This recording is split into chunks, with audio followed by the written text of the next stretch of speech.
কুষ্টিয়ার ভেড়ামারায় দোকান লুটপাট ও ভাঙচুরকে কেন্দ্র করে কিশোর গ্যাংয়ের দুই গ্রুপের সংঘর্ষে গুলিবিদ্ধ 1, আহত 10। প্রতিবেদক মোহাম্মদ সাজ্জাদ হোসেন, কুষ্টিয়া প্রতিনিধি। কুষ্টিয়ার ভেড়ামারায় দোকান লুটপাট ও ভাঙচুরকে কেন্দ্র করে কিশোর গ্যাংয়ের দুই গ্রুপের মধ্যে সংঘর্ষের ঘটনা ঘটেছে। এ ঘটনায় একজন গুলিবিদ্ধ সহ 2 জন গুরুতর আহত হয়েছেন। আহতদের ভেড়ামারা উপজেলা স্বাস্থ্য কমপ্লেক্সে ভর্তি করা হয়েছে।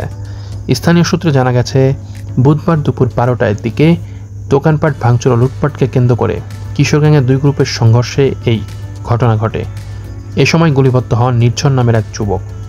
অপরদিকে মাসুদুর রহমান মান্না নামের আরেক ব্যক্তি সংঘর্ষে গুরুতর আহত হন এবং তার ডান হাত ভেঙে যায়।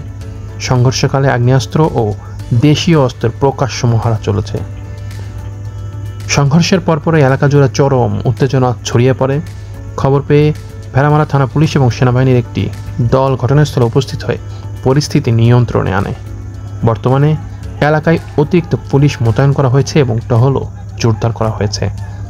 ভেড়ামারা থানার ওসি তদন্ত বলেন, পরিস্থিতি এখন সম্পূর্ণ নিয়ন্ত্রণে আছে।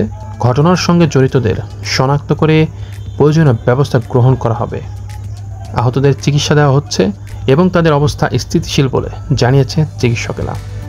স্থানীয় জনগণের দাবি, স্থানীয় রাজনীতিতে প্রভাব বিস্তারের জন্য যখন কিশোরদের হাতে খাতা কলম তুলে না দিয়ে অস্ত্র তুলে দেওয়া হয়, মাদক তুলে দেওয়া হয়, তাদেরকে চাঁদাবাজির জন্য ব্যবহার করা হয়, তাহলে এই দেশের পরিস্থিতি কখনোই ঠিক হবে না।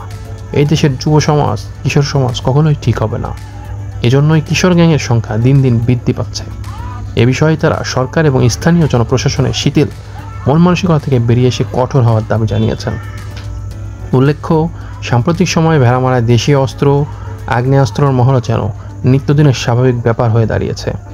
সেনাবাহিনীর অভিযানে গত কয়েক মাসে কিছু দেশি বিদেশি অস্ত্র উদ্ধার হলেও এখনও সেই অস্ত্রের মহড়া, কিশোর গ্যাংয়ের আধিপত্য এবং গ্রুপিং ও রাজনীতির বিরোধের কারণে সংঘর্ষের ঘটনা বাড়ছে, যা নিয়ে সাধারণ মানুষের মধ্যে উদ্বেগ দেখা দিয়েছে।